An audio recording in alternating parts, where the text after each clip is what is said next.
Welcome to the Good Chemistry Podcast. I'm your host, Nick Jikomis, and today I'm speaking with Dr. Charles Nichols. Dr. Nichols is a professor of pharmacology at Louisiana State University in New Orleans and has been studying the molecular, genetic, and behavioral effects of psychedelics for almost 25 years. He is considered one of the world's top scientific experts on the biological effects of psychedelics in the brain and body. I spoke to Charles for almost 2 hours. We covered a wide range of topics related to psychedelics, including everything from how psychedelics impact the serotonin system in the brain, the similarities and differences between drugs like psilocybin and ketamine, how microdosing specific psychedelic drugs can lead to potent anti-inflammatory effects, and much, much more. Charles is really a wealth of information on this general topic, and I learned a lot of things that I had no idea about before going into it. If you find the content in this episode interesting, please consider liking, sharing, or subscribing. And with that, here's my conversation with Dr. Charles Nichols.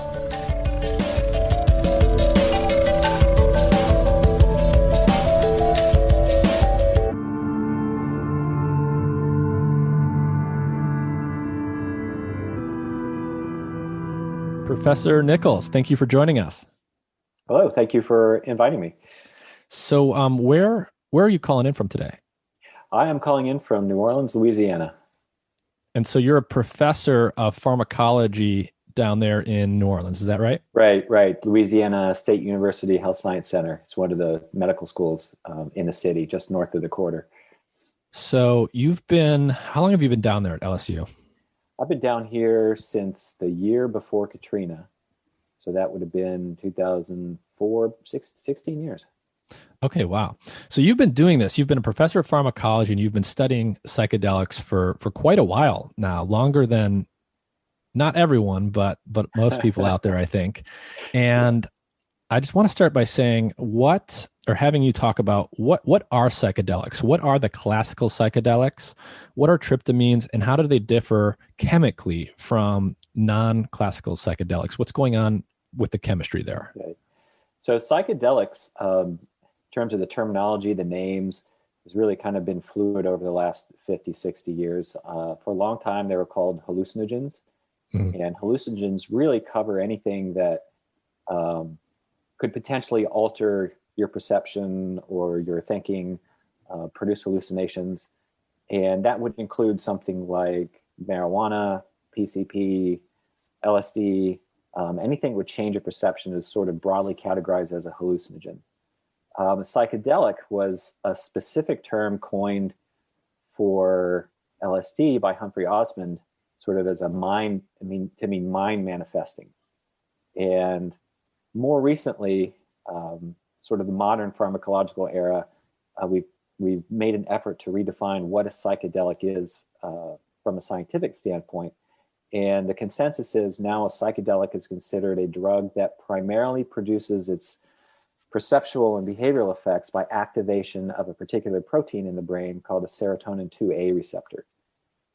So that distinguishes it from other hallucinogens because its main mechanism of action is through this one particular serotonin receptor, as opposed to, say, ketamine, which is from a different receptor target, or marijuana, which is from yet another different receptor target. Mm-hmm. So what are the major examples of these 5-HT2A receptor activating classic psychedelics? Right. The classic psychedelics are really sort of the ones that are found in nature or very closely related to the ones found in nature. So the classic psychedelic would be something like psilocybin, which is found in the magic mushrooms, mescaline, which is from the peyote cactus, and LSD is also thrown in there as a classic psychedelic because it's very, very closely related to the ergot alkaloid, the ergotamines.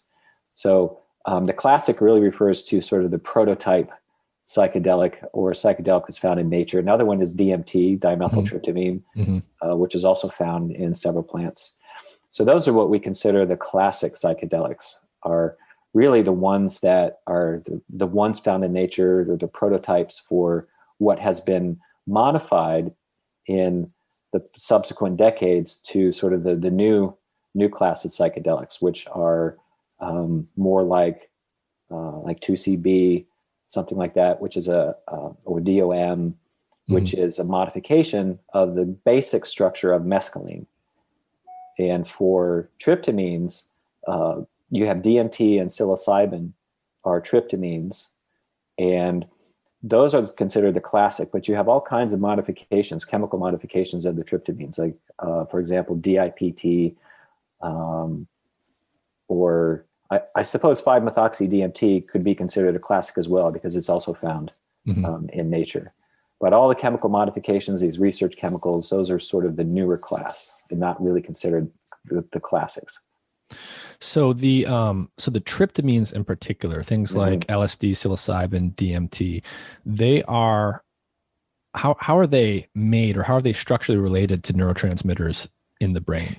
The tryptamines especially are very closely related to serotonin, which is an endogenous neurotransmitter in the body. It's a 5-hydroxytryptamine and 5-HT, and the modifications of that, for example, to make psilocybin, you have you could put a little molecule here, a molecule there, and you've got psilocybin or psilocin, which is the active metabolite. Gotcha. So basically, you take the structure, the skeleton of serotonin, you add a few atoms to one piece or another, and that's how you would get the classical psychedelics. So they're very close structurally. Right. And when you have a structure like LSD, then you have it's called an ergoline structure, and it's a little bit separated from the structure of serotonin or a tryptamine, but ergoline is more of, if you can imagine the structure of serotonin has 2 rings on it. You've got a 6-membered carbon ring and then a 5-membered ring with a nitrogen on it, and this little tail that goes up with a nitrogen here, and there's an oxygen and a hydroxy up there. That's serotonin. If you take that structure, you move the hydroxy, the oxygen, over one, then you add a little bit more to the nitrogen, then you have psilocin. But with a LSD, which is an ergoline, you take that same basic 2-ring structure and you add another set of rings on top of that. That is the basis of the ergoline. So the ergolines and the tryptamines all have the structure of the neurotransmitter serotonin. Because of that, the ergolines and tryptamines, like psilocin, DMT, 5-methoxy-DMT, they will bind to and activate several different types of serotonin receptors. So when somebody is taking psilocin or DMT, they're not just activating the serotonin 2A receptor that produces the psychedelic effects, but they're also activating the 1A type receptor, the 1B type receptor. They're interacting with the serotonin 7 receptor. There's actually 14 different serotonin receptors, and they're probably interacting with half a dozen of them. So there's a lot of serotonin receptors. There's many different kinds of receptors. Right. How prevalent are they in the brain? Are they located in 1 or 2 areas? Is it sort of throughout the whole brain? What do we know about that? These are primarily throughout the whole brain. The thing about the target of psychedelics, the 5-HT2A receptor, the highest expression of the 5-HT2A receptor is in the prefrontal cortex. That's the executive part of the brain. It's decision. It's the consciousness is happening there.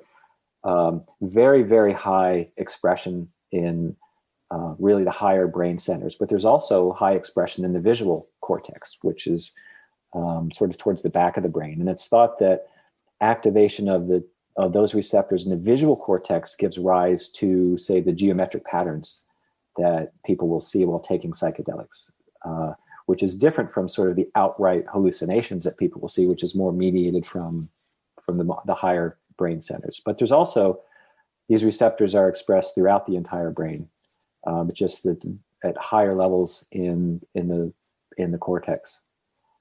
And so the one that you hear most about is this 5-HT2A receptor. Mhm. People even call it the psychedelic receptor. How do we know that's the one that primarily mediates the classical hallucinatory effects? And is it doing that completely, or is there involvement from other receptors as well? That's in humans. It wasn't really validated until recently. We'd known that in animals for a while because we've had drugs that will block that receptor. And if you block that receptor, say in a rat, and then give it LSD, it doesn't have the typical LSD-induced behaviors. And in humans, it was a study out of Franz Wallenweiter's group several years ago where they gave a blocking drug to the 2A receptor specifically. And then they showed that if they then gave psilocybin, that there was no behavioral effects.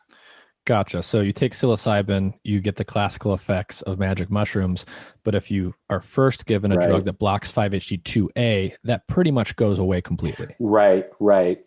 And another researcher who's been following up on a lot of those studies is Katrin Preller. She's been doing functional studies by giving this drug called ketanserin prior to doing lots of functional imaging and psychological studies and demonstrating that pretty much is about all the effects of these classic psychedelics are mediated through this protein, because if she blocks it, all the effects are blocked. Gotcha. So at one level, that makes a lot of sense. One thing that I've always wondered about is if most of those classic psychedelic effects are being mediated by 5-HT2A receptors, how is it that a drug like, say, LSD versus DMT, NN-DMT versus 5-MeO-DMT have very different levels of visual hallucination? Yeah, that's the magic of pharmacology. That how a drug interacts with the receptor really changes the nature of how that receptor responds. So when you have a drug that even could have from the 5-methoxy as opposed to a 4-hydroxy, that is going to engage different residues in the binding pocket of the receptor. So when it binds, it's going to induce it into a slightly different conformation. And that's going to affect how it activates or influences the activity within that cell and its neuronal firing properties. So one of the reasons is between different psychedelics, they're activating the receptor slightly differently to induce different effects in the cell. But they also have slightly different serotonin receptor profiles that they'll bind to, or potentially in the case of LSD, they'll also activate dopamine receptors. So if you're pulling in slightly different subsets of receptors, you're activating the receptor slightly differently. It's not comparing apples to oranges, but maybe an orange to a tangerine, something like that. It provides it's that pharmacology that gives the texture to the different types of experiences. I see. So when you think about brain receptors and you hear about brain receptors, they're not simple on-off switches. They can actually be turned on in different ways. Right.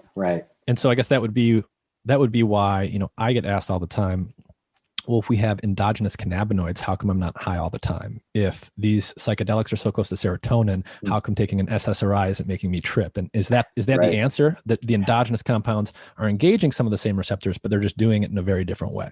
Yeah, partially.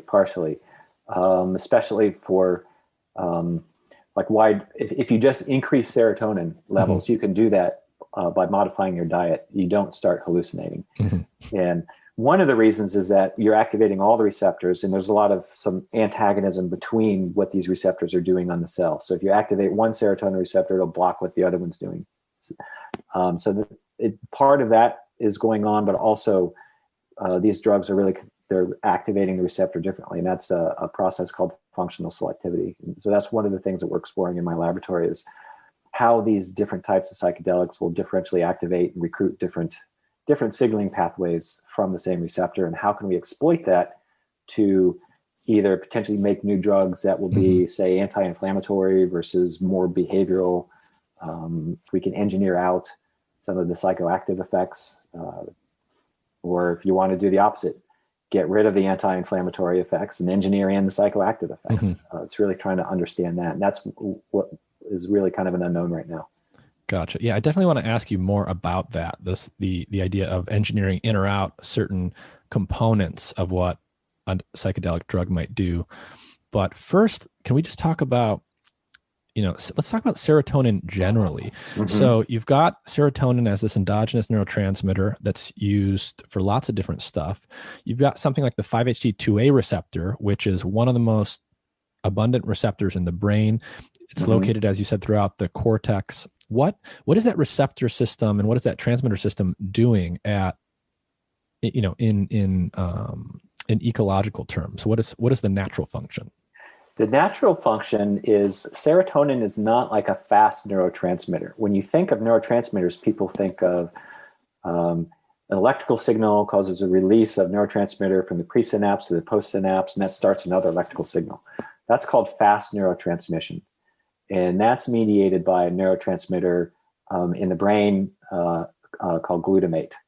And serotonin is not really a synaptic transmitter with regards to the 5-HT2A receptor.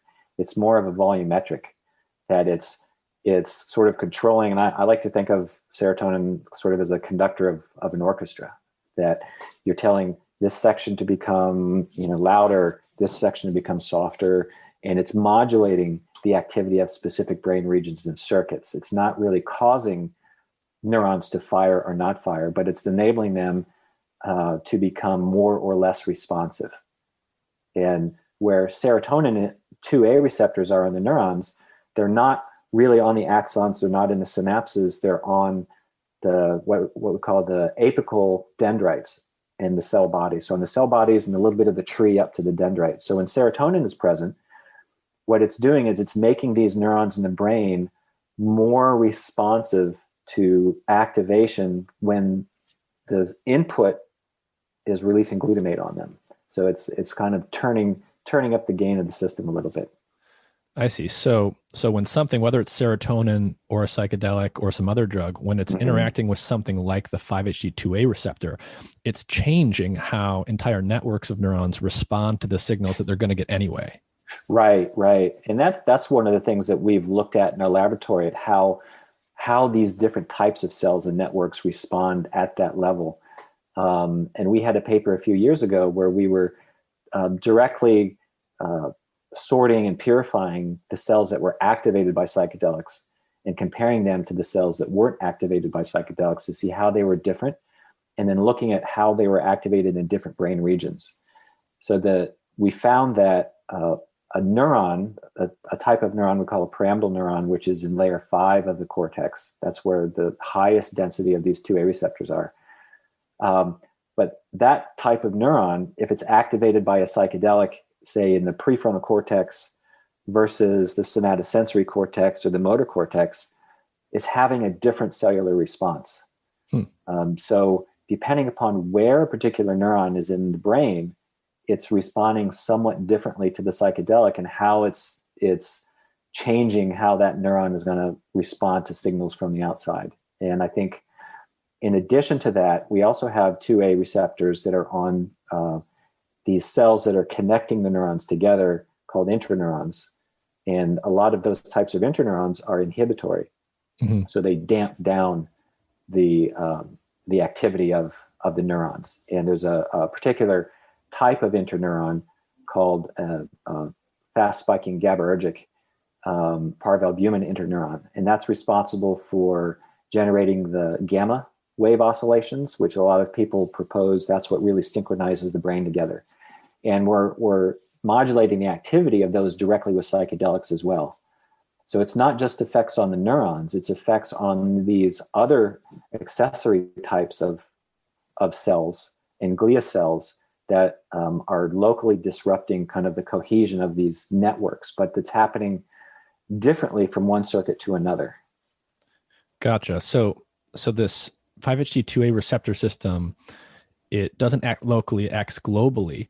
Right. And you can have both excitatory and inhibitory effects. Is this why in a lot of the imaging and EEG studies that have been done on psilocybin and other psychedelics, they're tending to see basically a decrease in cortical activity? Is that linked to what you're talking about here? It's a little bit more complicated than just a decrease in cortical activity. What they're looking at is mostly blood flow, and you would think that, okay, decreased blood flow, you have a decrease in cortical activity. But there's also some imaging studies done with fluorodeoxyglucose that show that there's increased metabolic activity sort of in these same areas. So there could be a decoupling between blood flow and metabolic activity, but psychedelics are definitely changing brain activity either by increasing activity or decreasing activity in these really circuit and regional specific areas.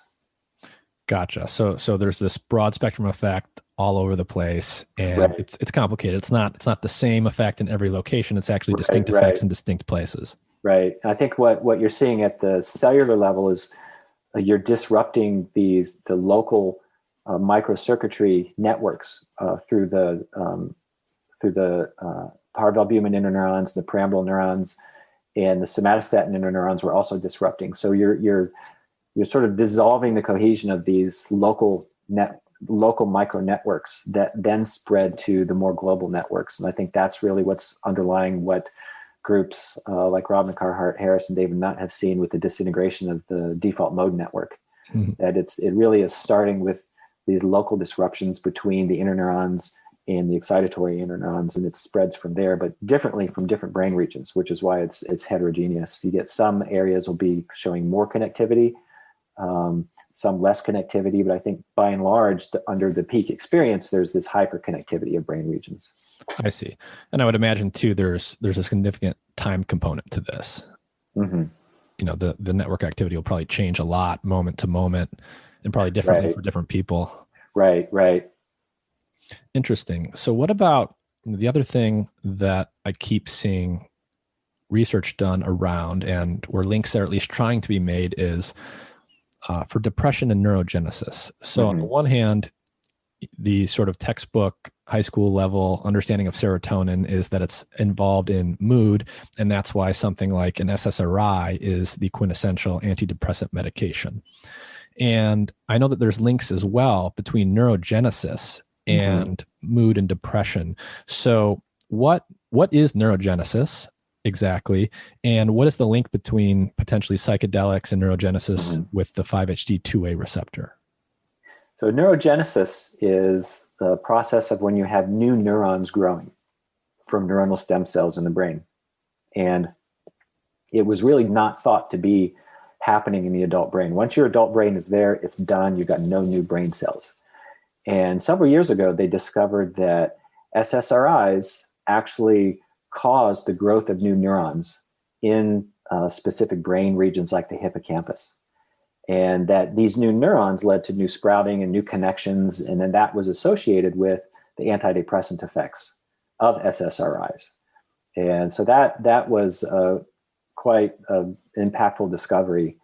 And several different groups over the last few years have looked at neurogenesis and synaptic plasticity with psychedelics, and have shown that if you stimulate the 5-HT2A receptor in the brain, that you will also stimulate new synapses and new neuronal connections within the brain.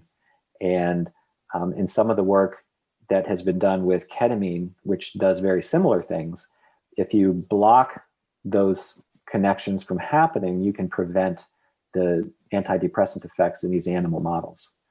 So the current theory is really that ketamine and psychedelics really have this sort of convergent mechanism through a particular cellular pathway to increase synaptic density and growth in specific brain regions that are producing this antidepressant effect. Gotcha. So the idea is, you have something like ketamine, which mechanistically it works very differently than something like psilocybin, and yet they both seem like they might have these antidepressant effects. This might be linked to neurogenesis. And so is this part of the thinking behind why you might be able to engineer new psychedelics that are not actually psychedelic? That there's a component to this that's involved in like mood modulation and depression, and then components that are involved in the other stuff. Right. So obviously, if you have a new antidepressant and you've got your grandma who is very reluctant to take a psychedelic, she's depressed, if you could come up with one that is not psychoactive but would have the same sort of synaptic increasing effects, then you could make it into, say, an ordinary medication that you could take that wouldn't be having these behavioral effects. There is some evidence that that might be possible to engineer away those. There are a few different labs who are working on that, but I think I'm not sure that that's ever really going to be feasible, because if you're changing the brain, you're inducing all the synaptic plasticity and doing what it needs to do, that you're just going to, as a product of that rewiring, have these subjective psychedelic effects. Yeah, that was something I was wondering about, because on the one hand, it seems like there's a lot of people trying to engineer the psychedelic component out of psychedelics, which makes sense, right? If you can have a drug that doesn't have what a clinician would probably view as a side effect, Right. Ideally, you don't want to treat someone where there's a requirement for them to be under supervision for 8 hours because they're going to have hallucinations. Exactly. On the other hand, if the same receptor system underlies some of the therapeutic benefits and the psychedelic effects, it might not be possible to disassociate those things. The other thing I was wondering about is, I believe, correct me if I'm wrong, that in the work of Roland Griffiths and others, there actually is quite a strong correlation, at least, between the intensity of the subjective effects and the magnitude of the therapeutic outcome. Right. And I think that correlation is definitely very real, that the more intense experience that somebody has gone through in one of the therapy sessions, the better the outcome. But rather than look at it that the experience itself is antidepressant, I would potentially argue that the more somebody has this experience, that's merely a biomarker that they've gotten enough drug in the brain that's going to induce the plasticity that's necessary for that antidepressant effect. And along those lines, how can you test if the subjective peak experience or the intensity of the experience is necessary? Some people have proposed looking at anesthetized people, give them psilocybin and see if that's antidepressant. Nobody's done that yet.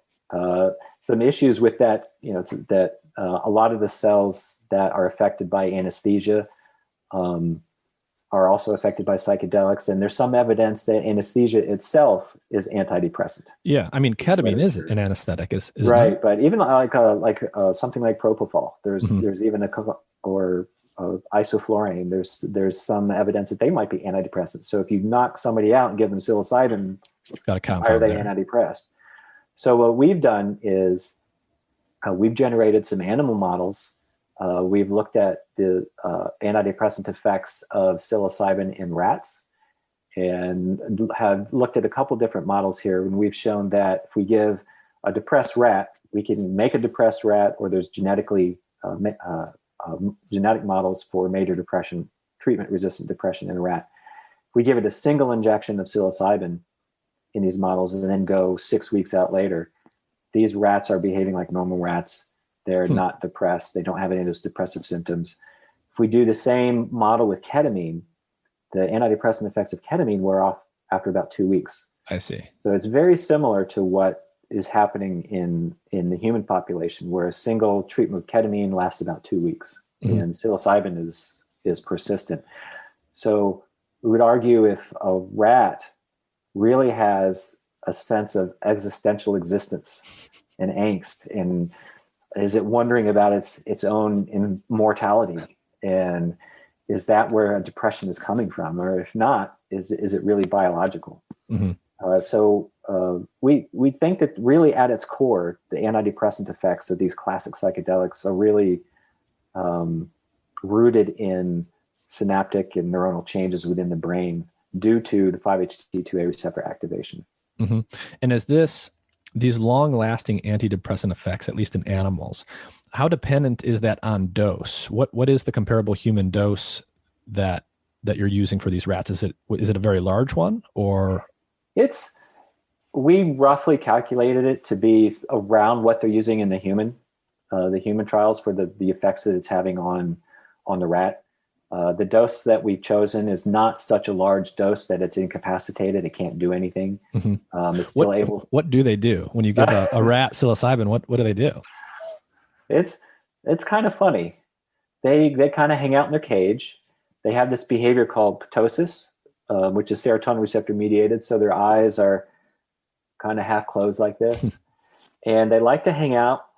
at the back of the cage where the air vent is coming in, and they'll just prop their chin up there, kind of looking a little sleepy.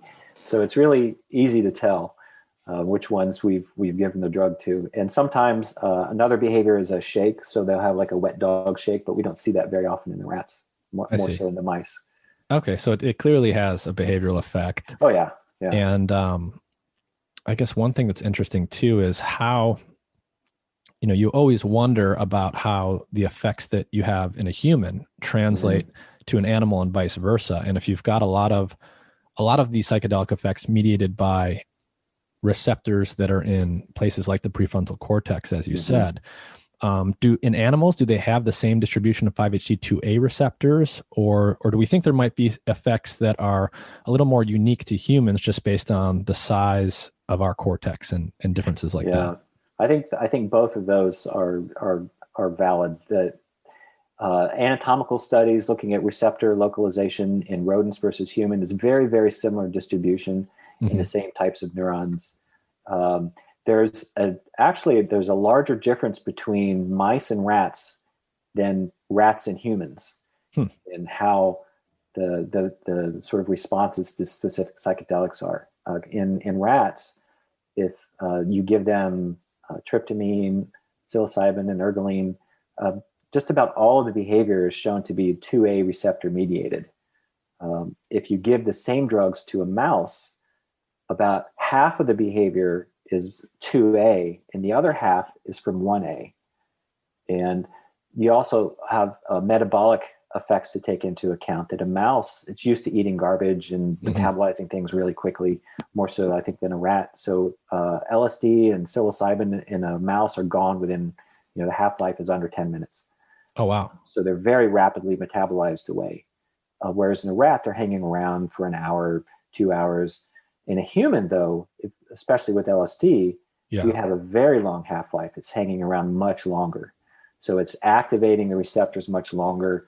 And in humans, compared to mice and rats, we have this very large neocortex, comparatively large. And so we've got just a higher degree of higher proportion of brain tissue for cognitive function than rodents do, that's highly expressing these receptors, where the drug just happens to act much longer. So I think in humans, there are some unique properties about humans, but I think we can study the fundamental network activity, molecular and pharmacological activities in rats fairly well. Mice, okay, there's good genetic models in mice, like a knockout for the receptor, so we can do some fancy things, but there's not any genetic tools in the rat yet. Gotcha. So in some ways, very, very broadly speaking, rats are almost closer to humans than mice, at least in some aspects. With respect to psychedelics, yeah. Wow, that's interesting. So we can study a lot in them. To even make it a further interesting story, this is some manuscript we're writing up now. I also do work with fruit flies. And we've validated and looked at antidepressant effects of, say, an SSRI in a fruit fly and psilocybin. And we show that a single exposure of psilocybin to what we have appears sort of like a genetic model of what a depressed rat would look like in the same types of testing. That if we treat it or feed it psilocybin for a day and then test it a week later for antidepressant-like activity, that these fruit flies are behaving normally, as if they had been given an SSRI the whole time. If we just give an SSRI for one day, it doesn't have that same effect. So in the context of treating something like depression in humans, how important do you think psychotherapy is in conjunction with a drug like this? Because on the one hand, there's a lot of evidence to suggest that it is important. On the other hand, when you describe these animal studies, you're presumably not giving the fruit flies therapy sessions, and yet you're getting antidepressant effects.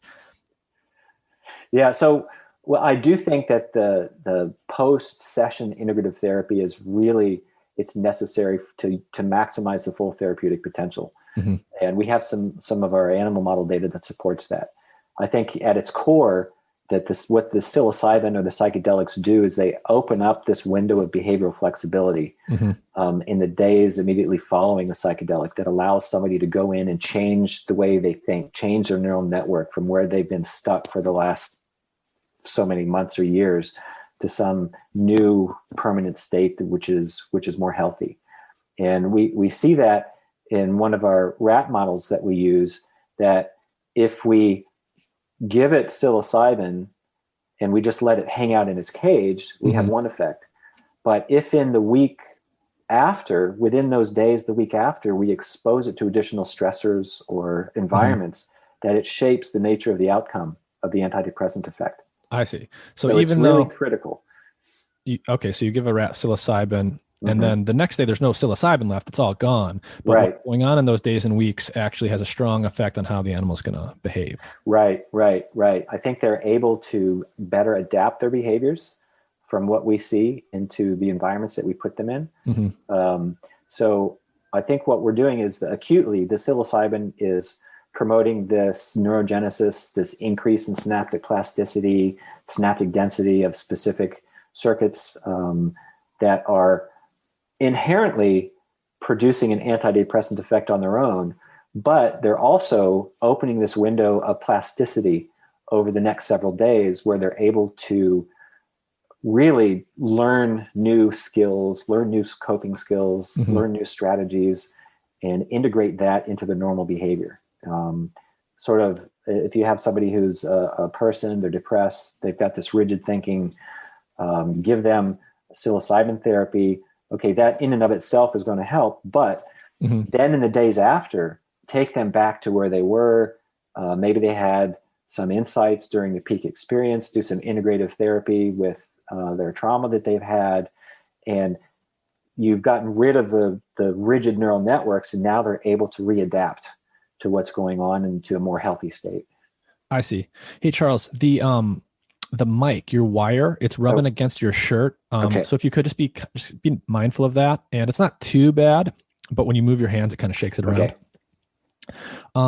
Okay, that's interesting. So the other thing that I think is super interesting, you mentioned that rats and mice metabolize these drugs differently than humans, but then also within humans, you've got, on one side of the spectrum, LSD, which is going to be, 8 or even longer hours where the effects are lasting.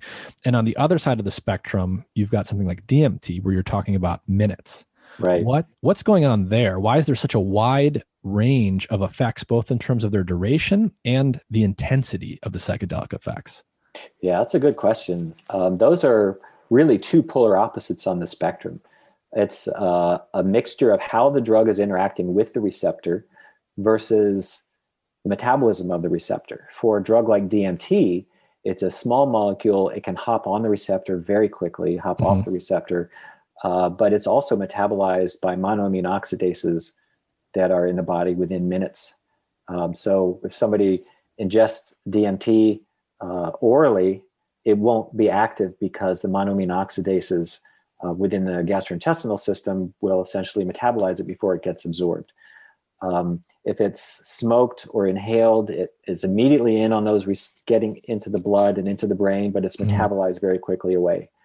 With LSD, it's a very different story because LSD, when it binds to the receptor, it changes the conformation of the receptor to where there's this loop on two of the helical membrane spanning helices that fold down in over and trap LSD in the receptor so it can't get back out. I see. And so then you get LSD stuck in the receptor, and it's there signaling, doing its thing and changing the neuron for 8 or 12 hours. So that's why it's 8 to 12 hours. It literally is trapped at that receptor. Right. This was a paper just a few months ago from Brian Roth's group. I think my father was also a co-author on that paper where they had the crystal structure of the 2A receptor, and they showed that with LSD in there, it's trapped, can't get out. Oh, wow. That's cool. Yeah. I'm talking to Brian Roth in January, so I'll ask him about that. Yeah. Yeah. What, how did you get into this? Oh, how did you get into science and then this area specifically? Oh, wow. Yeah. So it's not what most people would think how I got into this area. So my father got his PhD in medicinal chemistry at University of Iowa. When I was a little kid, 4 or 5 years old, he would take me into the lab and chemistry, stuff like that. Oh, that's neat. Didn't really pay much attention to it. Took chemistry class in high school. Thought that was interesting. But your dad wasn't just a chemist, right? Your dad is no the LSD guy, basically. Yeah, but he didn't tell me what he did for his day job when I was growing up. Okay. He'd make up some stories about, oh yeah, I'm doing this and that. I'm a chemist, and he was at one point said he was trying to figure out how the molecules that make people dream. I remember was one of the cover stories that he used on me when I was about 10. Okay. So I really had no idea what he was doing. This was pre-internet. Yeah. I knew he was a chemist. I knew he was a pharmacologist. My mother was getting her PhD in pharmacology at the same time at Purdue. So around the dinner table conversations, tended to go around, pharmacology, drugs, receptors, experiments. But it's your parents talking. You don't really pay too much attention. But I went to college. I wanted to be a chemist. Not quite sure why I wanted to be a chemist, because maybe that's why my dad was a chemist. And after a couple of years, I decided I didn't like chemistry. So I switched to biology and started doing undergraduate research in a laboratory doing bacterial genetics. And this was, I think we had just gotten the first PCR machine on campus, and that was a lot of fun. And so I really, really liked biology and genetics. Didn't really know what I wanted to do for graduate school. So I went to a lot of interdisciplinary graduate programs, and I ended up going to Carnegie Mellon for my PhD work. And it was really a focused department on developmental genetics. And I ended up working in the laboratory of Dr. John Pollock, who was doing fruit fly eye research. And I remember seeing his first presentation, these beautiful, almost psychedelic pictures of these neural networks in fly brains and the fly eye, the different colors, and wow, that's what I want to do. So I joined his lab and spent the next several years learning about fruit fly eyes and retina development. And after several years of just doing a lot of really hardcore genetics, developmental biology, I was like, okay, I'm done with flies. And by this time, I knew what my father did for his day job. Yeah. That came out a little bit later. So in, I think my late teens, and I knew what he did when I went off to graduate school, but it didn't really interest me. Serotonin, okay. Pharmacology, okay. But I was really fascinated by genetics, and that's the direction I went. So I wanted to get out of fruit flies and genetics, and I thought of going to something like a mammalian system, and just through a random set of circumstances, happened to find myself looking at an advertisement on the back of a journal for a hire for the Vanderbilt neuroscience program. And there was an investigator on there, Elaine Sanders Bush, who was working on serotonin. And I had heard I remember my father mentioned her a couple of times. They were collaborating, and I thought, serotonin, that could be something different. So I sent her my application. I sent her an email, and almost immediately she got back. She said, I don't know. I don't have a position. I don't know why my name was on there. I don't have any money for it. I'm sorry. Okay, that was it. So then I was looking into other postdocs, and one in a Parkinson's laboratory. So I thought, all right, I'll do dopamine and Parkinson's. It's different than flies. And then it was about two months later, I completely forgot about the whole Vanderbilt thing. And I got an email from Elaine, who said, oh, by the way, I've got some money now. If you're still interested in that postdoc, could you come interview next week? Okay. So I sent me your CV and everything. So she had remembered this email from somebody doing fruit fly stuff a couple months later. Went down to Vanderbilt, thought it was a really fantastic environment down there in Nashville. And the lab was great. The people were great. And she said, the project I have in mind for you is to use this new technology called differential display PCR to look at what effect LSD is having on gene expression in a rat brain. Like, oh, that sounds fun. I could do that. So I accepted the position, moved down to Nashville, and started working on that project in 1997. And I think I had been in the lab a month or two, not more than a month or two. And I remember very vividly, she came out of her office, kind of the look on her face, and she was Elaine was a real firecracker. She's from Central Kentucky, probably 5 feet tall on a good day, and real, full of energy. She comes out, I was looking at your CV again, and I noticed that you went to Purdue, and Nichols. Do you know Dave Nichols up there? Yeah, I said, yeah, that's my dad. And she just started laughing and laughing and laughing. So at that point, she started calling me Dave after that. So instead of Chuck, but that really, it really caught my passion working with serotonin and neuropharmacology and serotonin 2A receptors. And at that point I knew, that's what I wanted to do. And as much as I wanted to get away from fruit flies, I also got back into fruit flies when I realized that I could give drugs to fruit flies and use that as a model system. So I had a really fun and productive postdoc there. So I got into the field, not because my father was in the field. I wanted to do something different. Yeah. But it just sort of randomly found my way. But once I found my way, I knew it was home. Okay. That's interesting. And then, I think at some point, a lot of what you do is related to inflammation. Yes. So how did you get into that? And what are the dots that you connect between serotonin, psychedelics, 5-HT2A, and inflammation? Mm-hmm. Yeah. So this is, people think psychedelics, they think the brain. Yeah. They think serotonin 2A, it's in the brain. And that's what I was thinking. And what I came to learn is that the serotonin 2A receptor is the most highly expressed serotonin receptor in the whole body. It's in literally every tissue in your body, bone, skin, eyes, lungs, kidney, it's everywhere. And it really, again, this was serendipity that we discovered this. And if it had been for Hurricane Katrina, I don't think this would have been discovered. What do you mean? Because after Katrina down here, we lost about half of the faculty of the medical school. And I was just because they moved away, or they moved away, recruited away, didn't want to keep living in New Orleans. Mm-hmm. And I had come back down after a 7-month evacuation, living up in my dad's, the room over his garage for 7 months.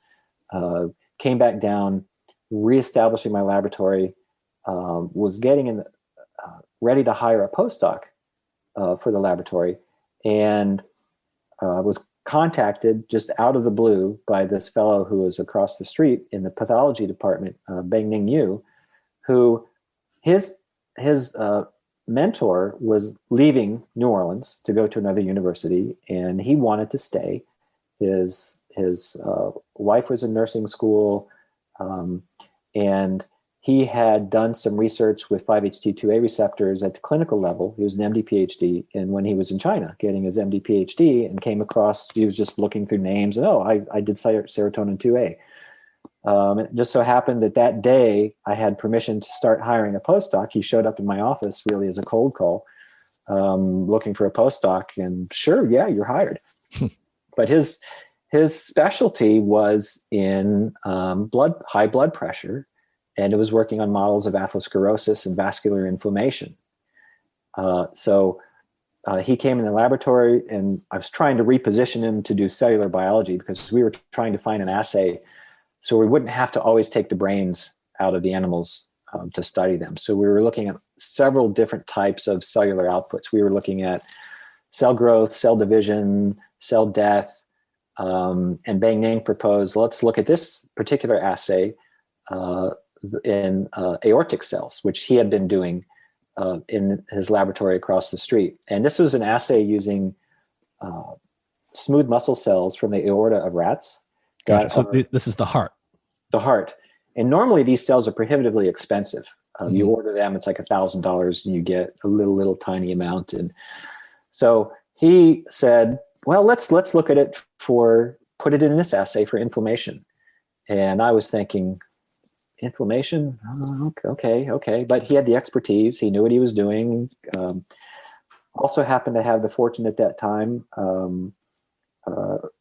that my daughter's mother was working in a cell culture facility where she was making the cells that we would need. So we had unlimited access to this otherwise prohibitively expensive cell type, the expertise to do this inflammatory assay that wouldn't have been there if it hadn't been for Katrina. Mm-hmm. And he did the assay where we grow these heart cells, add this inflammatory agent, and then look at inflammation in these heart cells. Mm-hmm. And lo and behold, there was a super, super potent effect that we saw with our first drug that we looked at called DOI. What is that? What is DOI? DOI is 2,5-dimethoxy-4 iodoamphetamine. So it's similar to the mescaline. It's the same class of like a psychedelic amphetamine. Okay. So it's not like a tryptamine or LSD, but it's more like mescaline in its structure. And Shulgin had written a whole book on this called PCAL, Phenethylamines I Have Known and Loved. And this is one of those. This is so DOI is in there, but so it had a potent anti-inflammatory effect. Anti-inflammatory effect. We didn't know what we would see, and it turns out that when we characterized everything, that this particular drug was about 100-fold more potent as an anti-inflammatory at its target than, say, dexamethasone or a steroid. Just a standard, what a doctor would give someone normally for inflammation. It's 100 times more potent, you said? Yes. Wow. Exactly. So at this point, it was, wow, we really could be onto something here, because at the levels and the potency of this drug as an anti-inflammatory, it would be 50 to 100 times less of what would give somebody any kind of psychoactive effects. Literally like a microdose. A microdose, yeah. Right. So it's so potent as an anti-inflammatory, you can give a tiny dose. You won't have any psychedelic or psychoactive effects, but you will have this impact on inflammation. Right. And that's what we saw with our animal models. So we did animal models of inflammatory bowel, of asthma, of atherosclerosis, diabetes. So we saw really, really profound therapeutic effects in all of these animal models. The one we've used the most, though, is asthma. I see. Yeah, I read about that, and I was fascinated when I saw it, because it's the only example I know of where you have what you can call a microdose, a sub-psychoactive dose that's actually doing something measurable in an animal model, at least. And the second thing was, I think everyone thinks about psychedelics as acting on neurons in the brain and doing stuff in the brain. But as you said, these receptors are all over the place doing stuff pretty much everywhere. And it was just really interesting to see. Can you describe how do you study asthma in a rat? What does that experiment look like? So what we do is we have a model of allergic asthma. So it's like pollen, dust allergy. It's the most common kind of asthma. So what we do is we take chicken egg white protein, chicken egg white ovalbumin. We inject it into the rat twice, and that primes the immune system to respond with an allergy to this antigen. So it'd be like injecting yourself with pollen from ragweed or something to make yourself allergic to it. Yeah. And then we nebulize and give by nebulization the same chicken egg ovalbumin. What does that mean, nebulization? Oh, like an inhaler? Inhaler. Okay. So they're inhaling like an inhaling it. And it goes into the lungs, and then it produces this allergic response. And so after 3 days, you have basically an asthmatic rat. You have inflammation, you have mucus, you have difficulty breathing. The types of immune cells and response that are in the lung are conserved very highly with humans who have allergic asthma. And is that what asthma is? Basically, the lungs and the airway become physically inflamed? Physically inflamed. You get inflammation of the smooth muscle cells, of the endothelial cells, and then you get cells that come to the lung around the airways that also are inflammatory. So it's really this pathological state. And then that induces remodeling of the lungs. It induces the formation of collagen and fibers and makes them stiffer.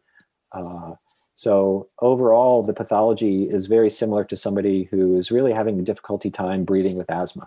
I see. So if you have asthma, every time that you have an asthma attack, you actually get worse. Like your lung is worse after that.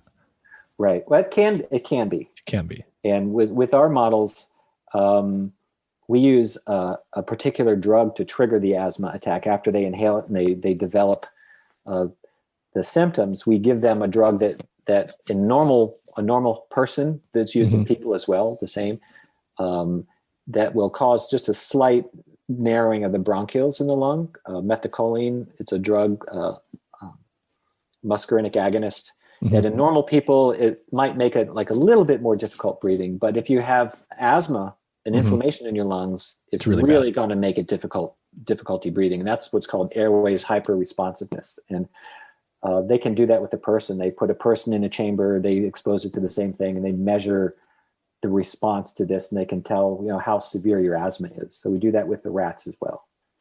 Gotcha. When we treat with the drug, if we give the drug as an inhaler, essentially, to nebulize and give them the drug that way, we can both prevent the development of the asthma when we give them the allergen, and we can rescue the symptoms of asthma back to normal once they've already developed those symptoms. So it completely prevents it. Completely.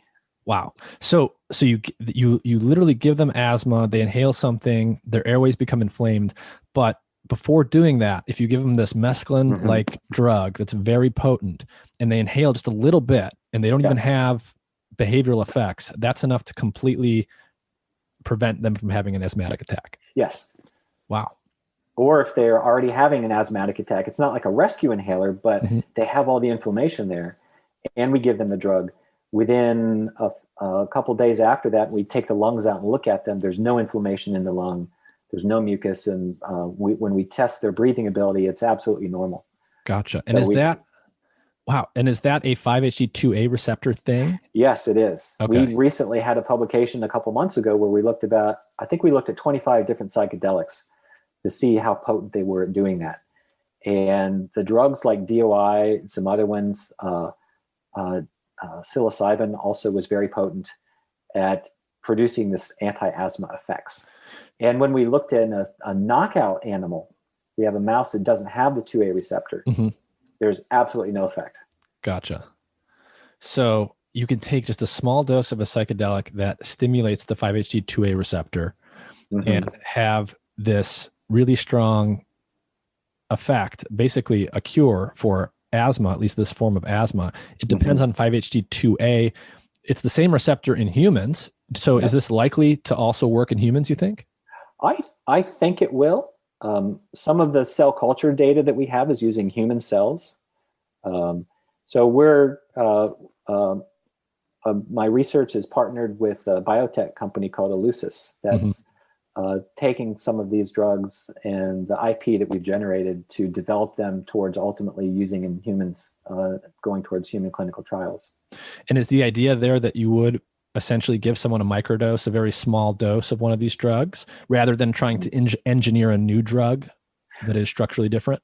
Initially, yes, but we were also engineering new drugs. And one of the things that we did in our asthma model is we showed that the behavioral potency does not correlate with anti-asthma activity at all. Like LSD, which is really super potent as a psychedelic, at best is only weakly anti-inflammatory. And I see. And is this like that functional selectivity thing you were talking about before? Yes. So it can be potent at one receptor in one way, and a different drug can be more potent at the same receptor in a completely different effect because it's interacting with that receptor in a different way. Right. Wow. Like with DMT, for example, there's absolutely no anti-inflammatory effects. And that's also potent. So we did a correlative analysis between 25 psychedelics, their behavioral potency, and their ability to prevent asthma, and there's absolutely no correlation. So we think, unlike with, say, the psychiatric side, that be able to engineer drugs that have less psychoactivity, potentially even no psychoactivity, but full anti-inflammatory, depending upon how it activates that receptor. And we've made some progress on that. We have some new chemicals now that have reduced behavior. They have I think 2/3 less behavior induced than DOI, but they still are fully anti-inflammatory. Wow, that's amazing. What do you think about the phenomenon of microdosing generally? Because I mean, I hear about it all the time now. It's really a cultural fad at this point. And on the one hand, the work that you just described says that there could be something to it, that you could have real physiological effects that might even be beneficial at a dose that's well below what would give you full-blown psychoactive effects. On the other hand, it sometimes feels like it's almost flirting with homeopathy or something, where people are trying to compete to say, how little they take. Do you think that there's something there to microdosing beyond the inflammatory stuff that you just described?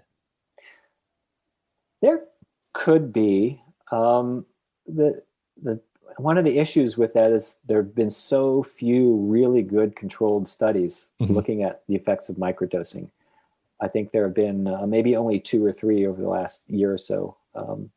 One from the group I've been involved in, looking at healthy elderly volunteers, essentially microdosing over several weeks and then running them through the full cognitive testing battery and whatnot. And microdosing what? LSD. LSD, okay. Doing 5, 10, and 20 micrograms of LSD every 3rd or 4th day over several weeks. And that's roughly like 10 times less than a recreational dose? Right. The threshold dose of LSD for, say, an experienced psychonaut would be about 20 micrograms. 20, okay.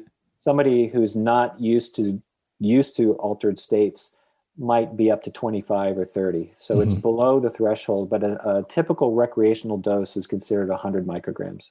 Okay. So it's about 10-fold less. And we showed that there were no negative effects on any cognitive measures or outcome with those tests. But on the flip side, we showed that there was no enhancement of any of these cognitive tests. I see. And there have been a couple other studies looking at similar doses of LSD with a few signal maybe here or there, but there's no real overwhelming evidence that microdosing LSD is doing anything to cognitive function or creativity based on the few studies that are there. But, maybe we're just looking under the wrong streetlight. Some different types of studies need to be done, because there was one study looked at some functional imaging of fMRI of the brains after, I think it was 15 or 16 micrograms of LSD, or 13, and showed that there were measurable effects on network connectivity at that level. How that would translate into behavior and cognition, I don't know. But I think it's certainly worth following up with more testing, more controlled studies. Interesting. So it's still largely anecdotal, but there could be something there. We at least know from the work that you're describing that small amounts of some of these drugs can have real, actually very strong physiological effects. Right. Interesting. What about the link between inflammation in the brain and things like depression? I think when you describe something like asthma, and I'm imagining the airway becoming physically inflamed, that's really easy to visualize. But there's also this idea of neuroinflammation in the brain, right? Right. What is that? So neuroinflammation in the brain, that's when the brain doesn't really have an immune system, but it has similar types of cells called microglia that are in the brain that perform a lot of similar functions, say that macrophages will in your body. So there is a kind of primitive immune system in the brain where there are inflammatory molecules and cells that will essentially treat the inflammation in the brain if it's there. And they found, I think it was a number of years ago, that people who are depressed, it's not everybody who has major depression, but there's a very large subset of people with major depression.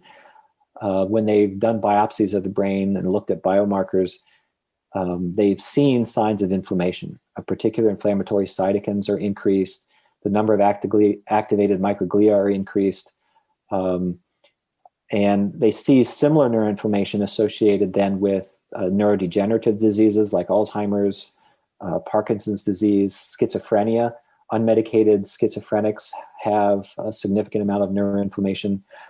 So it was maybe 10 years or so ago, this whole neuroimmune hypothesis of psychiatric disorders was proposed. And that's become a really, really hot field of looking at inflammation and how it really kind of underlies a lot of psychiatric disorders. And there's inflammation in the brain associated with drug abuse as well, depression. Pretty much everything nowadays seems to involve some aspect of inflammation. Mm-hmm. Interesting. So what other areas, if any, are you working on in your lab? What compounds are you working on? Is it all focused on inflammation, or are there other avenues? No, I've got sort of 3.5 major areas in my lab. One of them is the inflammation, and it's primarily focused on trying to identify what is going on in the cell that's producing this anti-inflammatory response.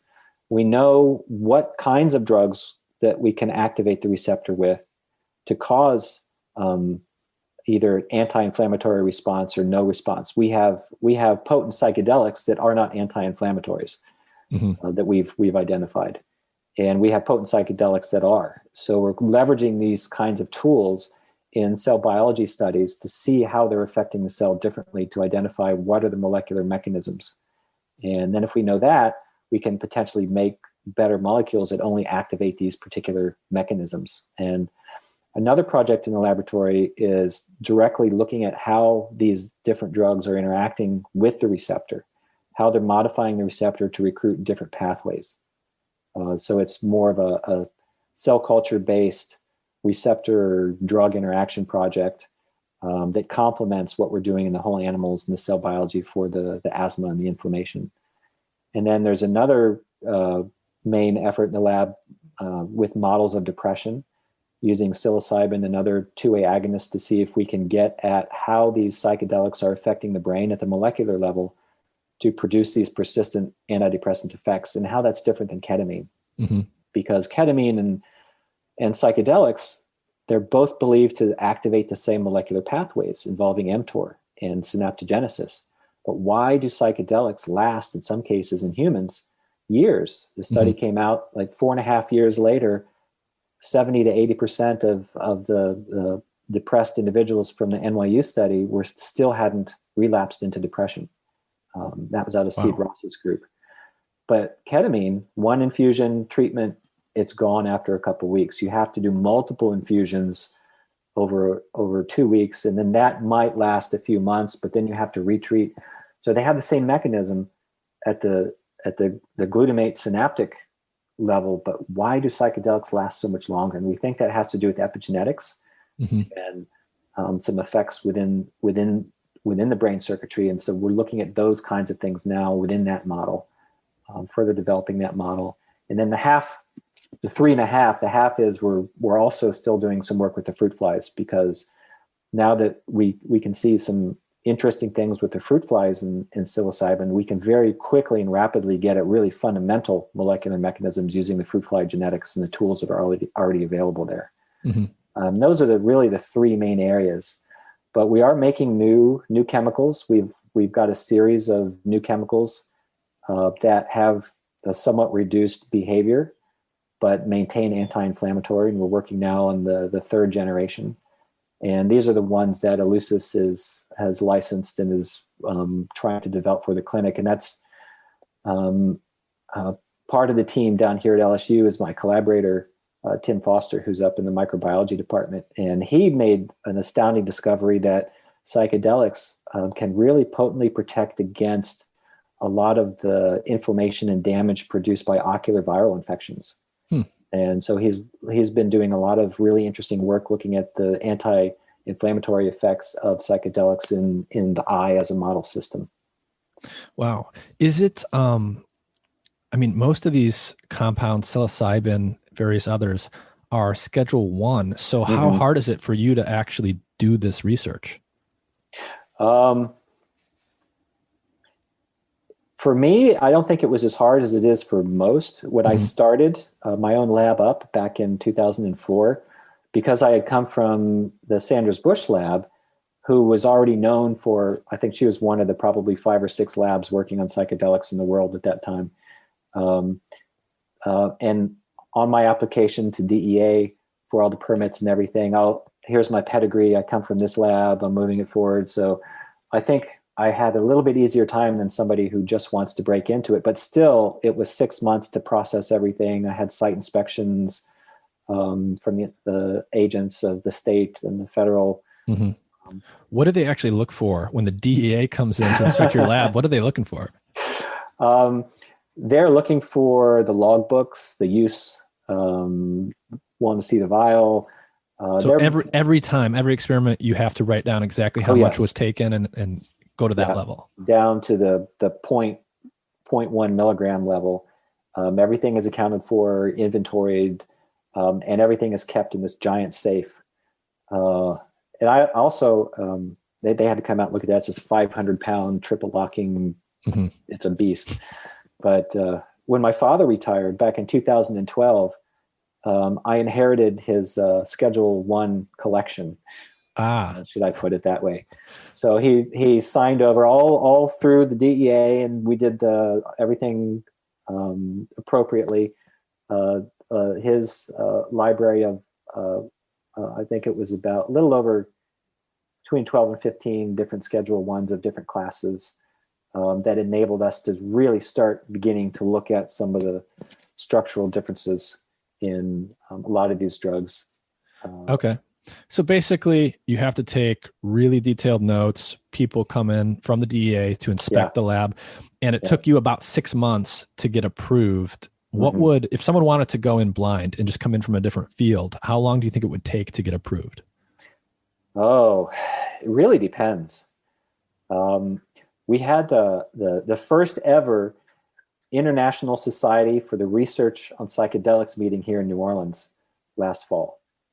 So we had a meeting for scientists by scientists. We had the Hopkins team here, people from UCSF, all around the world, from the UK, from Brazil, but also included in that were speakers from the DEA and from the FDA, who were all telling us that, yes, if you can show these drugs are safe and effective, we will work with you to bring these drugs to market as medicines. And the presentation from the DEA actually addressed this topic, how long it takes to get a license and how to really get into the field and do that. And it's been going down year over year, so they're fairly effective now processing it, probably maybe 3 to 4 months.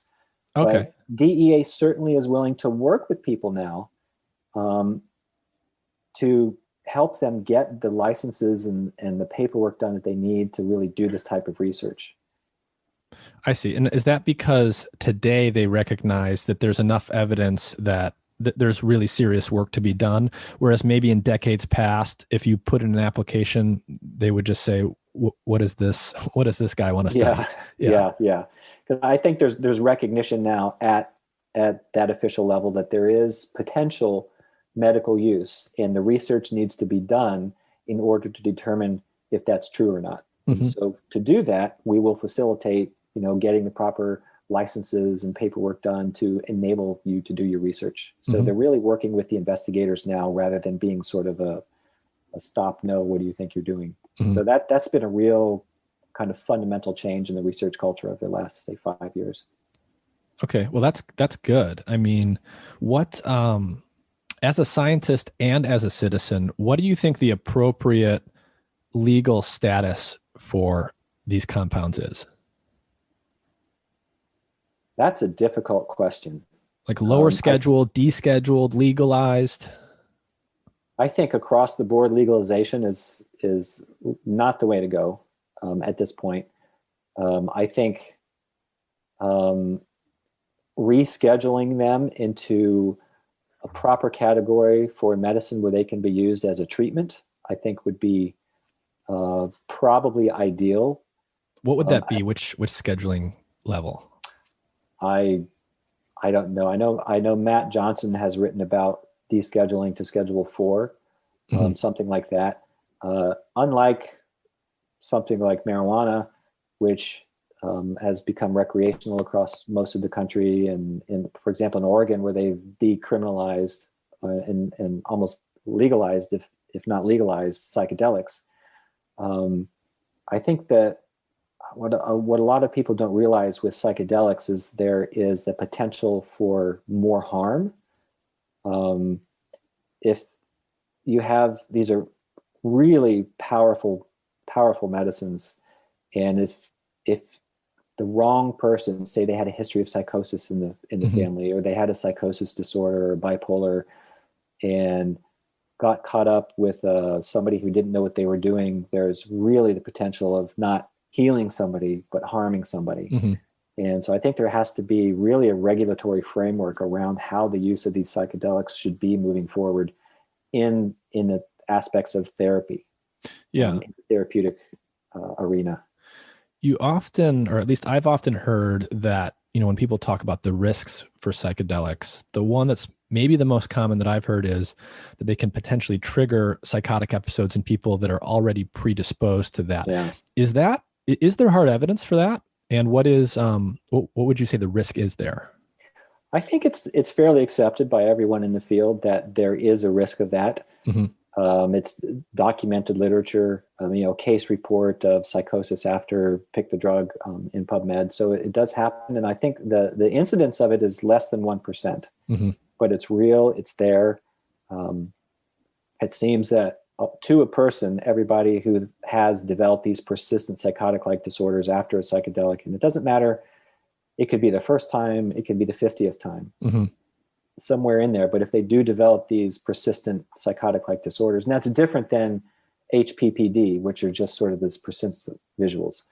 But what's HPPD? Hallucinatory post-perception disorder. So maybe just what it sounds like. That's a little different. So that's a case where people will take a psychedelic and they will get persistent sort of visual perturbations, sparkles, or things like that don't go away. It's kind of like tinnitus. For weeks, months, or forever? Weeks, months, long term. Oh, wow. And it's kind of like, tinnitus is the ringing in your ear. Yeah. But it'd be sort of like visual tinnitus is sort of how I would envision it. Wow. And the treatment for it is essentially SSRIs, so people aren't as bothered by it. That's interesting. So SSRIs, that kind of makes sense because there's more serotonin. It's going to compete with a psychedelic for access to a receptor, I guess. People in the recreational world that's the belief that I hear from people that have apparently tried it, where if you're on an SSRI, it actually weakens the effects of a psychedelic. It varies from person to person. I think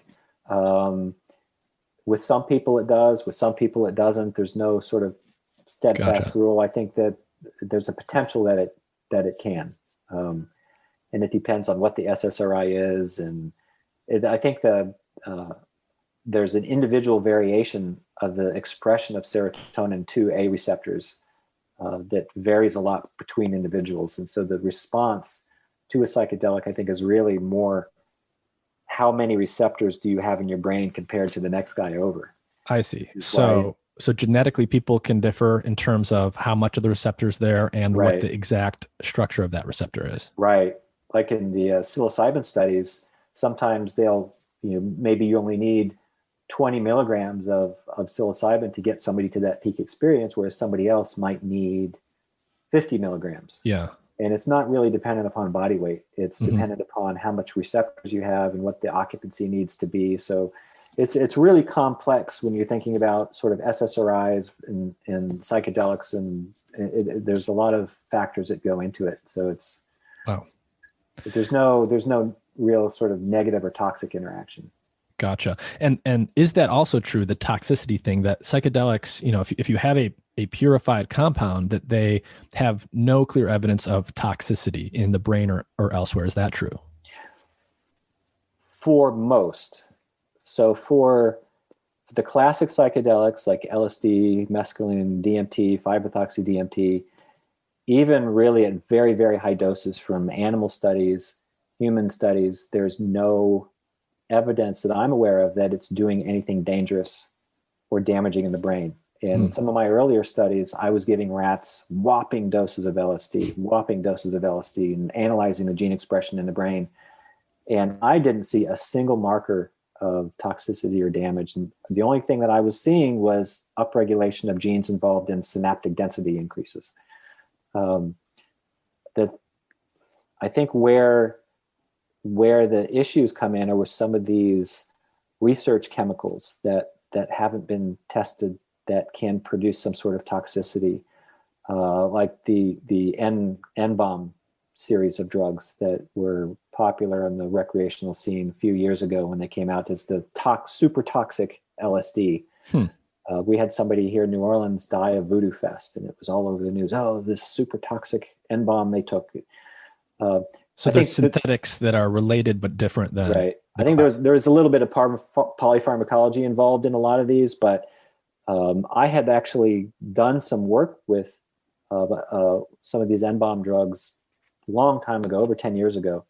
And when I was giving a lot of them to my fruit flies, this particular series of drug was killing my fruit flies. And it's the first time I've ever seen a psychedelic kill a fruit fly, like overnight. Wow. And then I did some investigations in the cells. And so this particular class of drug used recreationally does have some kind of toxicity associated with it, but we don't know what that toxicity is. Okay. But the classical psychedelics, even at very high doses, there's no clear evidence that they cause any physical damage. Not any physical damage. No, not that I'm aware of. Wow. Have you studied these for a long time, have you ever wanted to try, or have you ever tried any of these compounds? I had fun in college. as most people do, but yeah. But that was not that wasn't actually like a triggering event for you going into this field. No. Interesting. Although it was for my postdoctoral mentor. Okay. Dr. Sanders Bush. And she always told the story. She taught the psychotropic drug story and why she got into the field, that she had volunteered for an LSD study back in the 1960s. Oh, wow. And before it was Schedule 1. Oh, yeah. It was like 67 or 68, and it was at Vanderbilt. And the way that she told the class is she remembers it was in a room, a pool table, there was a record player, and maybe 10 people or something like that. And they all gave him a pretty big dose of LSD and put them all in this room and just watched them like these two-way mirrors. And she said she remembers some people playing pool, and this one guy was freaking out. And for her, she had a really, really unpleasant experience. Very, very unpleasant.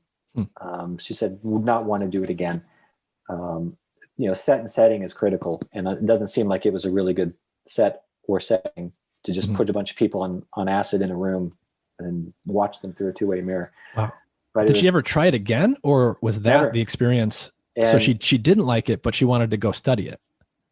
After that, she said that, it was just so amazing how such a minuscule amount of drug, 100 micrograms, could have such a profound influence on your cognition and your perception. And it was so fascinating to her that that's what got her studying serotonin receptors. And she was one of the real early pioneers in serotonin receptors and psychedelic drug research back in the 70s and 80s. But that's what got her on that path, was that just one time. And it was a bad experience, but she recognized the potential there. Wow. That's interesting. I remember seeing a video of your dad on YouTube or somewhere, and it's in his lab at Purdue, I think. And someone asked him basically that question, have you ever tried this? And he just sort of laughed and smiled and said, well, I came of age in the 60s. Yeah. And he said, he's like, I'm pretty confident that we make the purest LSD in my lab here, anywhere on the planet. Yeah, I think so.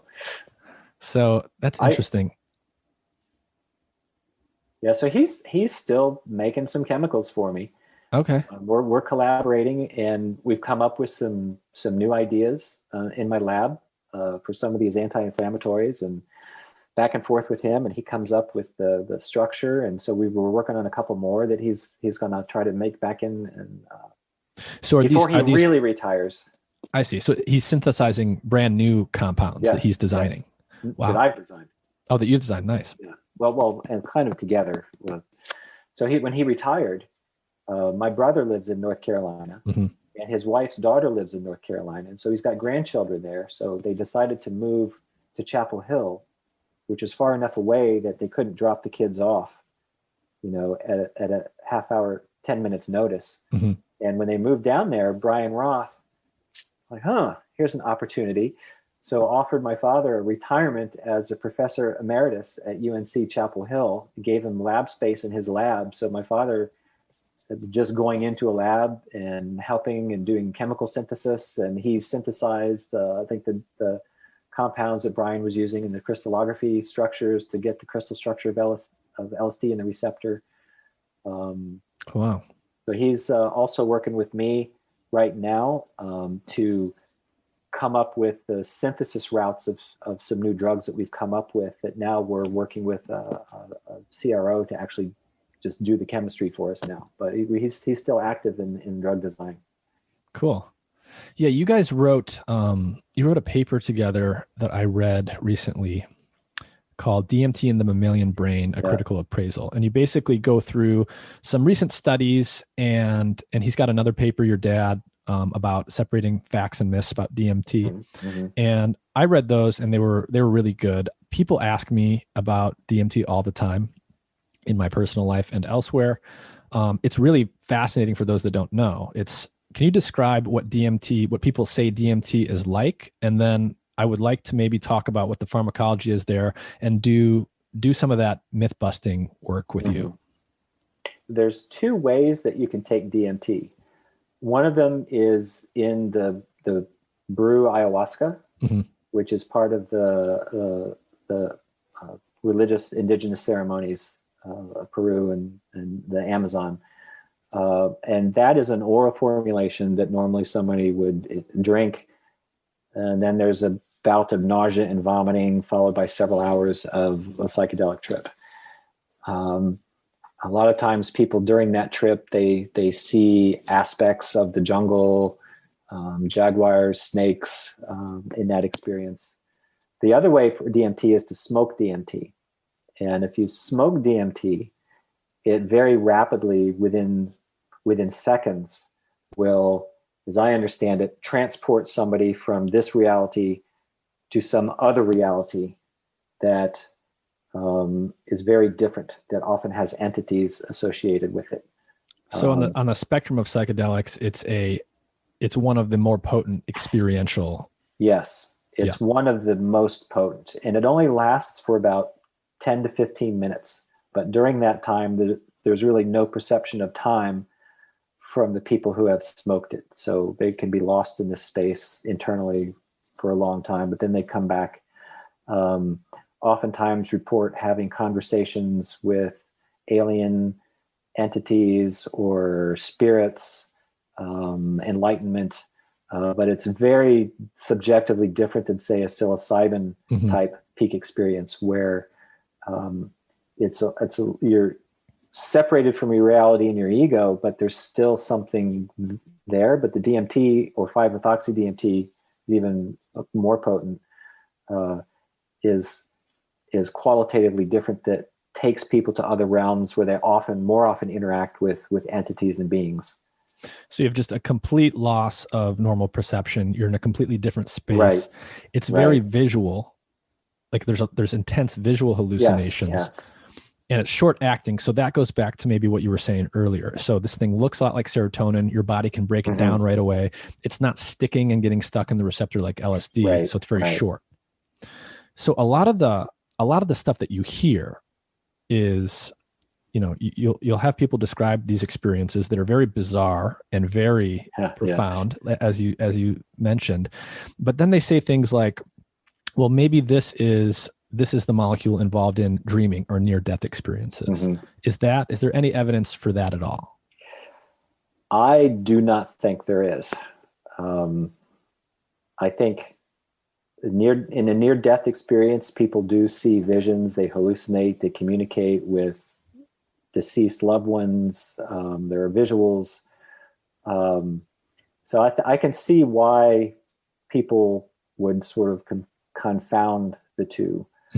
There was a study, survey study done, I think it was maybe a year ago, maybe 2 years ago, where they actually took people who had had near-death experiences and were experienced psychonauts and asked them, okay, which one of the drugs is your near-death experience most like?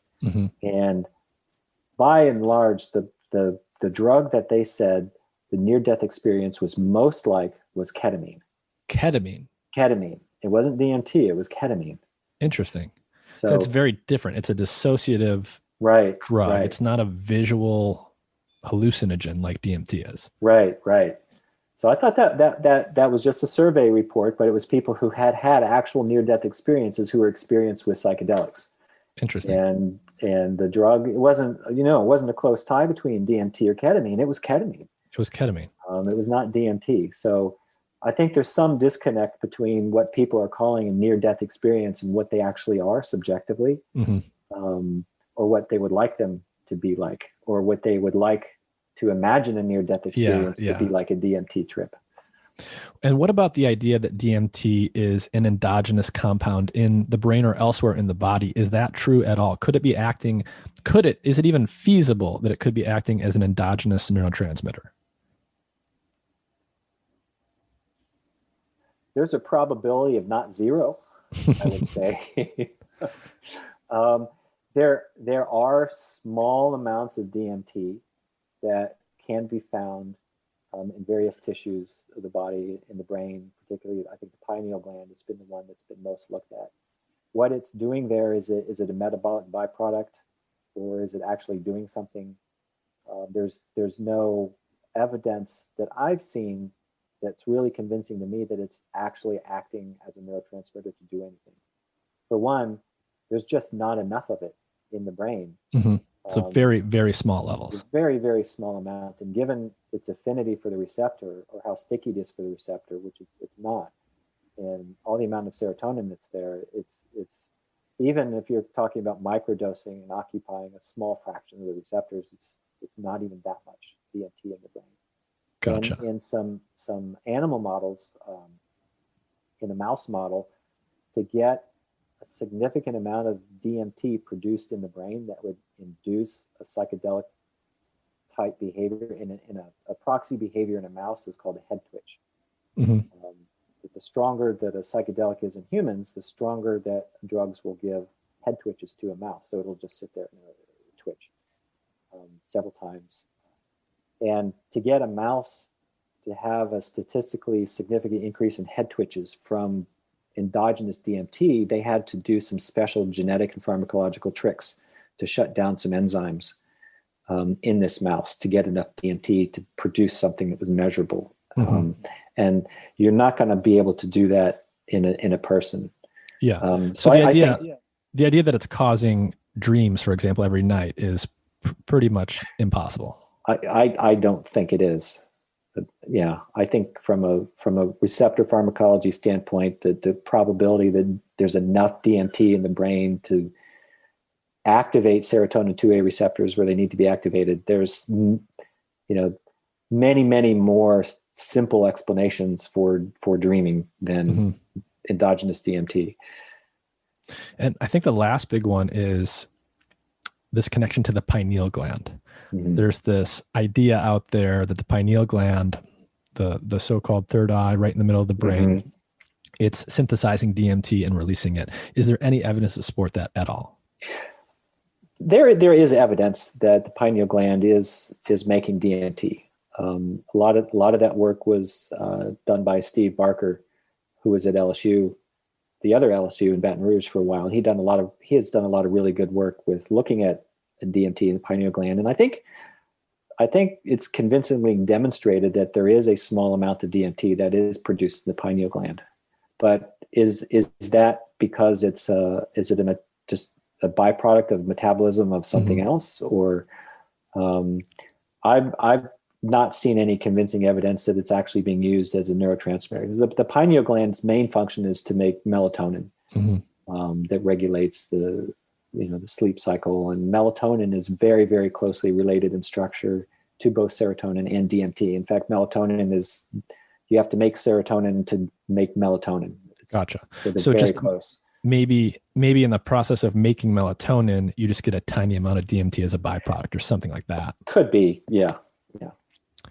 Okay. Interesting. I guess what areas are you most excited about for the next few years? Not necessarily that your lab is focused on, but anyone working on psychedelics. What do you think are some of the strongest candidates for, real breakthroughs between psychedelics and some sort of therapeutic application in humans that gets approved?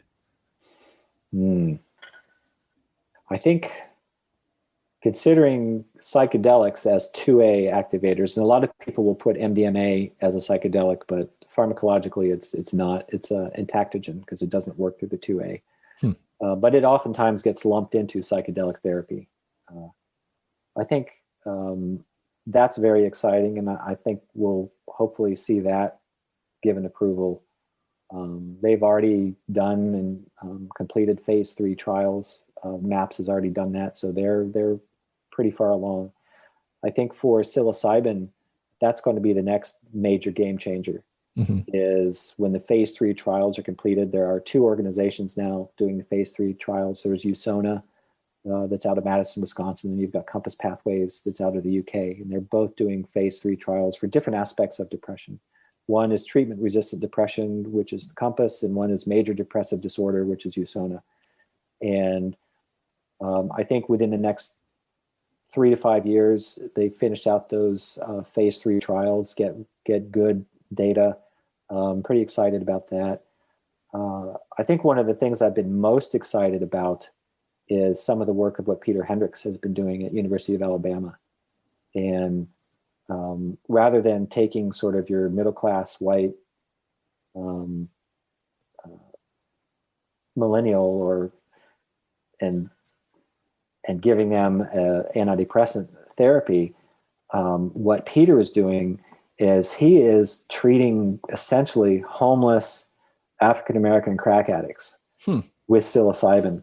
Wow. Which is, you can imagine taking people off the streets. They've been on drugs for almost their whole life, hard drugs. And his results so far have just really been astounding. Some of these people have been transformed. They get themselves out of the ghetto. They're seeking social services. Is this published work yet?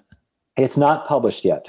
Oh, wow. It's not published yet. But it's some, I think when it is published, that's, I think what I'm most excited about is not so much depression. I think that's going to be a given, and it's going to help a lot of people, but the kind of people that I'm seeing, that need the most help, really. Peter's been successful with. These are the dregs of society. These are the people that have been cast out, have been tossed away. There's nothing left for them. And they are coming back into society, reconnecting with family, seeking social services, staying abstinent. It's really having this transformative effect. And I think, to me, in terms of the therapy, I think that's really the most exciting to me is being able to help really this unhelpable population that's just been written off. Wow, that's amazing. So Peter Hendricks, you said? Right. He's at the University of Alabama in Birmingham. Wow, I didn't even know that was going on. That sounds really exciting. Yeah, I think he's had that study going for several years now. It's hard to recruit, he said, for that to get those people to come in and actually go through the therapy. But it's really fascinating. And then there's other, they're using, I think, psilocybin therapy out at one of the groups at UCSF for like AIDS survivors. There's several different areas now where it's just expanding out of major depression. I think that there's over 30 clinical trials now registered on clinicaltrials.gov using psychedelic as usually a psilocybin. Okay, yeah, there's a lot going on, and like even in the private sector, you're seeing all of these companies spring up. Oh yeah. What do you make of the private sector? Is this, how much of this is legitimate and how much is just people trying to capitalize on a hot market right now? Like, do you expect most of these companies to actually do lasting work, or do you think there's a bit of exuberance going on? I think it's both. I think the company that I'm involved with, Eleusis, we formed in 2013, and we were the very first company aimed at developing psychedelics for therapeutic use. And we were alone in the woods for a long time until Compass Pathways came around. And then once they had success, then you had MindMed came around. And now it seems like every day there's 3 or 4 new ones that are popping up. It's just amazing to see that, where, 10 years ago, you tell somebody you're doing psychedelic research and they roll your eyes at you. Yeah. And now it's, tell me more. But I think it's the Wild West right now. It's you've got a lot of money, a lot of money from the cannabis side of things. Now that's been saturated, they've made millions off of cannabis. Where do we go next? It's psychedelics. So there's a lot of, all right, here's an idea, there's an idea. A lot of different companies are springing up with different takes on things. Some of them I think will be successful. Most of them probably will not. It'll be a boom and a bust. How long that cycle is going to be, I don't know, but I think there will be at least a few that are successful. I hope we're one of them. But I think it's really going to be transformative. And for some of these smaller companies that are coming up with some new ideas, sort of thinking outside the box, it'll be interesting to see how those come up. So your company, Eleusis, did you start that company? No. That was founded by Shlomi Raz, who is a former reformed Wall Street banker, who contacted me, gave me a call in my office to just chat about research. I think it was 2013, 2014, and it's turned into a real partnership where they've licensed all the anti-inflammatory IP that we've been developing over the last several years. So I've been kind of the driver of the anti-inflammatory research effort there, but officially on this advisory board, chairman of the advisory board of Eleusis and sponsored researcher. And are they focused just on inflammation treatments, or are they working on other avenues as well? Oh, other avenues as well. Recently, Eleusis has acquired ketamine clinics in Texas in order to expand in-house clinical testing facilities to do phase 1, phase 2 clinical trials with novel formulations of ketamine and also with psilocybin. So we believe that there's, I think, really kind of multidisciplinary. We're in one area looking at novel formulations of ketamine and psilocybin in treating depression, looking at the use of LSD to treat Alzheimer's disease as a neurodegenerative disease. And they've already done their phase 1 safety trial with that. I think there's a lot of... When you say novel formulations of ketamine and psilocybin, what does that actually mean? I think that's we just had our new website go up next week, and it's based on the one that we're looking at now. It's a formulation of ketamine that we're calling Ket Plus. But is it ketamine and other things? How is it different from what's already used? It's a combination of ketamine with 2 other drugs to prevent some of the side effects. I see. That are often associated with the use of ketamine that we think will enhance patient response. Okay, so it is a novel formulation. It's ketamine plus these additional drugs that in this case reduce side effects. Right. And then is it similar for psilocybin? Are people coming up with formulations where it's psilocybin plus some other stuff? There are a lot of people doing things with psilocybin out there. For example, there's one company that's developing sublingual psilocybin, where it's like psilocybin on basically one of those little dissolvable tab. Dissolvable things. There are people trying to come up with new analogs of psilocybin, thinking that psilocybin may not be the best drug. Maybe we can come up with a better drug. So there's there's a lot going on in the space right now, that it's gotten beyond my ability to keep track of on a regular basis. Yeah, one thing that I'm hearing in the psilocybin side, which is something that you hear on the cannabis side where I work all the time, is this idea of the entourage effect. Mm-hmm. So maybe one last area I'll ask you about is with magic mushrooms, you've got psilocybin and then the active drug that comes from that, psilocin. And is there anything else that's being produced by the mushrooms, or is that all hypothetical right now? That's pretty much hypothetical. Although within a mushroom, you are getting half a dozen or so alkaloids that are very similar in structure to psilocybin. For example, there's norpsilocin, there's baecistin, there's things that look very similar. But in terms of an actual drug that will produce a peak experience, so far it's psilocybin and psilocin. So the other drugs that are in there, they may be adding a little bit of texture to the experience, but it's not formally been looked at. And there's not that I'm aware of any other alkaloid that's in a mushroom that will really activate the 2A receptor to produce these psychoactive events. Interesting. So are there any areas of research that you think are completely untapped yet, where no one has really looked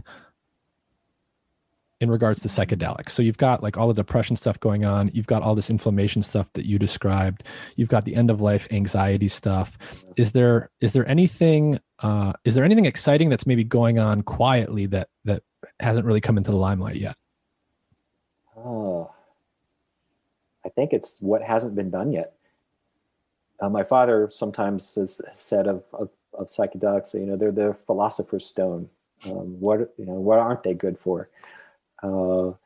We have found that there are some disease models that they don't work in, so that's a good thing. It's not going to be a panacea, but I think there are so many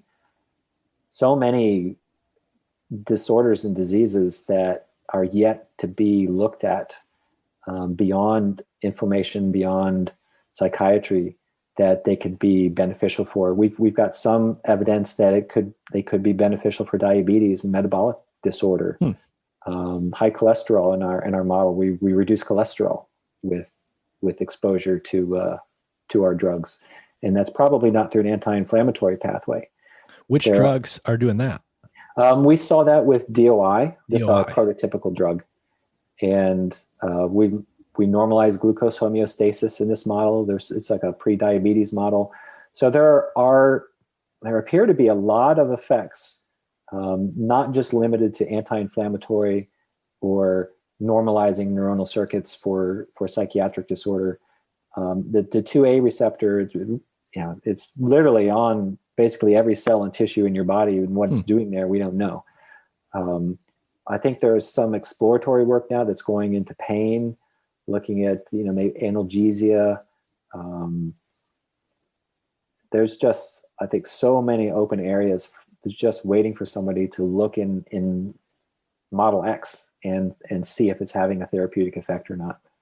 Yeah, well, I mean, hopefully with the DEA working with researchers more than they have historically, with this influx of money going into research, hopefully that's just going to start happening more. Yeah. One of the things that hasn't really been happening that much is government-sponsored research. Pretty much all of the research that's been going on, all of the studies, the MDMA studies that have happened, the clinical trials, the psilocybin trials out of Hopkins, NYU, those have all been funded by private sources, private donations, private foundations. In fact, a large portion of my laboratory is funded by a private donation. Another portion is funded by Eleusis. There's no NIH funding for psychedelic research per se. And I'm hopeful for that. I think that NIH is receptive. I think once they're shown as medicines and successful, I had the director of the National Institute of Mental Health come to a presentation of mine a couple of weeks ago, and we had a very nice chat about the model and psychedelics and their therapeutic effect. So I think they get it.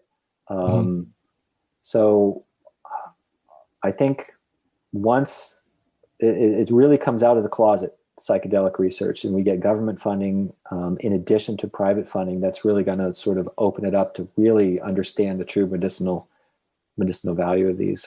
So we're not really dependent upon a small group of people to really drive the funding of these studies. Well, that's great. Yeah, I hope it keeps moving in that direction. We've been talking for almost 2 hours, Charles, so thank you for taking the time. Is there anything, any final words that you want to leave people with? I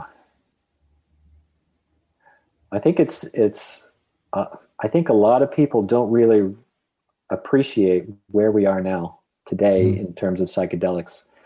When I started in this field, my father told me it was going to be the kiss of death for my career because nobody cared about it. Nobody.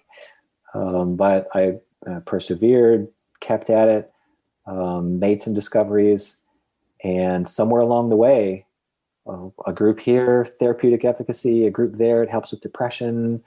And it's really snowballed to this point where I think my father thought he was going to be dead before any of this would happen.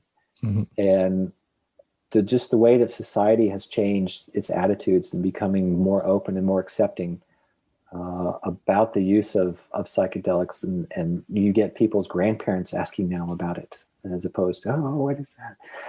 And it's just this fundamental shift, this paradigm shift in our culture has occurred for the better in our understanding of psychedelics. And I really do believe that there's a tremendous amount of healing opportunity in these medicines to be developed. And whether or not, I know there's a debate now, do you have corporations are now developing psychedelics and taking the magic out of it? I think that's a straw man. The psychedelics are what they are, whether they come from a laboratory or from a plant. And as Dennis McKenna said at an event a couple of years back we were at together, the magic is not from where the psychedelic comes from. The magic is the molecule, and whether that molecule comes from a laboratory or a plant, it's the same thing.